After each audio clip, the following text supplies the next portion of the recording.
تحریک لبیک پاکستان کے مرکزی مجلس شورا کے اجلاس میں مندرجہ ذیل فیصلے کیے گئے۔ تحریک لبیک پاکستان کے سربراہ علامہ سعد رضوی کی زیر صدارت ہونے والے اجلاس میں مرکزی شورا سپریم کورٹ کے فیصلے کو زیر بحث لایا۔ اس موقع پر شرکاء نے وکلاء کی ٹیم بننے کا فیصلہ کیا جو اس فیصلے پر نظر ثانی دائر کرے گی۔ مرکزی مجلس شورا نے باقی مذہبی سیاسی جماعتوں سے اس سلسلے میں رابطے کرنے کا فیصلہ کیا۔ اس چیز کو باقاعدہ سے ایک کمیٹی بنائی گئی جو اس مسئلے کو باریک بینی سے دیکھے گی۔ کمیٹی چند روز اپنی سفارشات مرکزی مجلس شورا کو پیش کرے گی، جس پر مزید بحث اور نظر ثانی کا فیصلہ آنے کے بعد باقاعدہ پریس ریلیز جاری کی جائے گی۔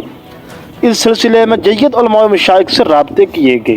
اس اجلاس میں سربراہ تحریک لبیک پاکستان علامہ سعد رضوی نے سابق چیئرمین رویت حلال کمیٹی مفتی منیب الرحمان سے بھی رابطہ کیا۔ فی الحال جلد بازی میں کوئی فیصلہ نہ کرنے کا شرکاء نے اتفاق کیا۔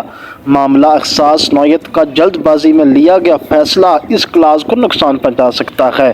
کارکنان تیار رہنے اور صبر سے کام لینے کا کہا جائے گا۔